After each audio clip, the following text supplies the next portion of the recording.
Hello வணக்கம். கிம்டா zone Sharon எஸ்பார்க் டைரக்ஷன்ல வெளியான படம் தான் வால் டு வால். இது ஒரு கொரியன் படம். இது ஒரு ஹாரர் அண்ட் த்ரில்லர் மூவி. இந்த படத்தினோட ரிவ்யூ பத்தி பாக்குறதுக்கு முன்னாடி நம்ம சேனலை சப்ஸ்கிரைப் பண்ணி வச்சுக்கோங்க. அப்பதான் நான் போடுற வீடியோ உங்களுக்கு கிடைக்கும். கதைப்படி இந்த படத்துல இருக்கிற அந்த ஹீரோ என்ன பண்றான்னு பாத்தீங்கன்னா, ஒரு பெரிய ஐடி மாதிரி ஒரு பெரிய கம்பெனில ஒர்க் பண்றான். அவனுக்கு ஒரு ப்ராப்ளம் இருக்கு. என்ன ப்ராப்ளம் பாத்தீங்கன்னா, நம்ம எப்படியாவது ஒரு வகையில ஒரு சொந்த வீடு ஒன்று வாங்கணும் அப்படின்னு ஒரு கனவு இருக்கு.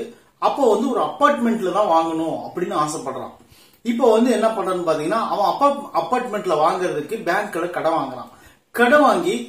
கடன் வாங்கி அந்த அப்பார்ட்மெண்ட்ல ஒரு பெரிய ரூம் ஒன்று வாங்குறான்.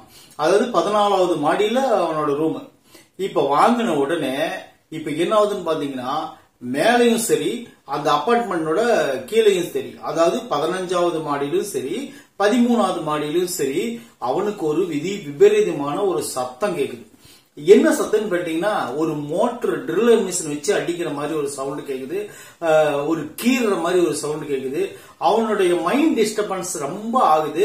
அங்க ஃபுல் அண்ட் ஃபுல் ஒர்க் பண்ணிட்டு நைட்டு தூங்க முடியாத அளவுக்கு அவனுக்கு டிஸ்டர்பன்ஸ் ஆகுது. இப்ப என்ன ஆகுதுன்னு பாத்தீங்கன்னா, அந்த சவுண்ட் எதனால்ரா வருது அப்படின்னு சொல்லிட்டு அவன் ஒரு ரூமா தேட ஆரம்பிக்கிறான். அவனுக்கு தேடும் போது எல்லா ரூம்லயும் சவுண்ட் வரல. இவன் அந்த ரூம் விட்டு வெளியே போன உடனே அந்த சவுண்ட் ஆஃப் ஆயிருக்கு. இவன் ரூமுக்குள்ள வந்தா மறுபடியும் அந்த சவுண்ட் வருது. இதனால இது எப்படியாவது ஒண்ணு கண்டுபிடிச்சே தீரணும் அப்படின்னு சொல்லிட்டு நம்ம ஹீரோ என்ன பண்றான்னு பாத்தீங்களா, இவனால ஒரு கட்டத்துக்கு மேல அந்த சவுண்டால அவனால நிம்மதி இழந்துடுறான். இப்ப என்ன ஆகுதுன்னு பாத்தீங்கன்னா, தன்னோட நண்பன், அதாவது கூட வேலை செய்யற அவனால பிட்காயின்ஸ்ல காசு போட்டோம்னா நிறைய 1க்கு 8 பங்கு அடுக்கலாம் அப்படின்னு சொல்லிட்டு அவனோட ஐடியாவை நம்பி இப்ப வாங்கி வச்சிருக்கிற அந்த வீட்டை என்ன பண்றான்னு பாத்தீங்கன்னா, ஆடி தள்ளுபடி மாதிரி அந்த வீட்டை மறுபடியும் விற்கிறான்.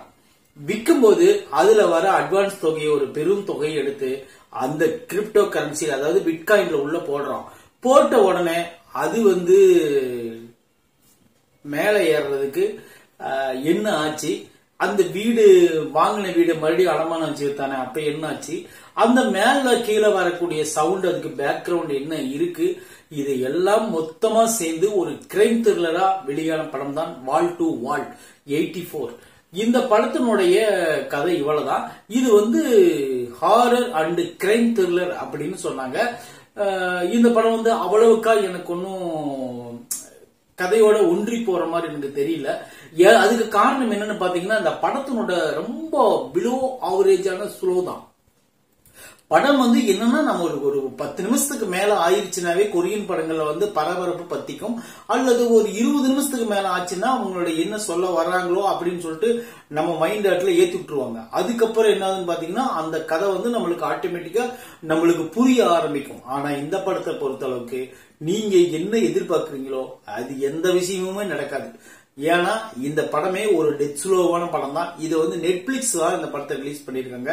இது ஸ்ட்ரைட்டாவே ஓடிடில ரிலீஸ் பண்ணிட்டதுனால இந்த படம் நான் ஆரம்பத்தில் நினைச்சேன், ஒரு பெரிய பில்டிங் வாங்குறாங்க, இந்த பில்டிங் இடிஞ்சு ஒரு மாதிரி இருக்கும், அல்லது இந்த பில்டிங்குள்ள ஒரு அமானுஷ்ய சக்தி இருக்கும் அப்படின்னு நினைச்சேன். இது எல்லாமே நம்ம நினைக்கிறதுக்கு ஆப்போசிட்டா இந்த படத்தை கொண்டு போயிருக்காங்க. ஒரே ஒரு சீன் மட்டும் எனக்கு ரொம்ப ரொம்ப இந்த படத்துல பிடிச்ச சீன் தான். அது என்னன்னு பாத்தீங்கன்னா, ஆகஸ்ட் 15ஆம் தேதி காலையில 8:15 அந்த காயினை நம்ம வெளியெடுக்கணும், அப்பதான் நம்மளுக்கு அந்த நேரத்துல மட்டும்தான் அந்த படம் ஏறும் அப்படின்னு சொல்லிட்டு நண்பன் சொன்ன அந்த காரணத்துக்காக அந்த டைமுக்கு வெயிட் பண்ணிட்டு இருக்கும்போது அவனை போலீஸ் பிடிச்சிட்டு போயிடும். அந்த சீன் பரபரப்பான சீன்.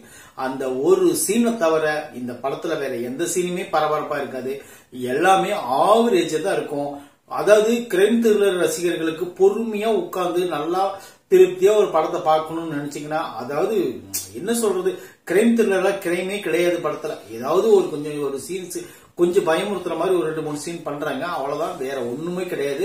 இந்த படம் பாத்தீங்கன்னா ரொம்ப ஸ்லோவான படம். அது ஒண்ணுதான் என்னுடைய ப்ராப்ளமே இந்த படத்துல. அப்புறம் பாத்தீங்கன்னா அந்தந்த கேரக்டருக்கு அவங்க இருக்கிறாங்க.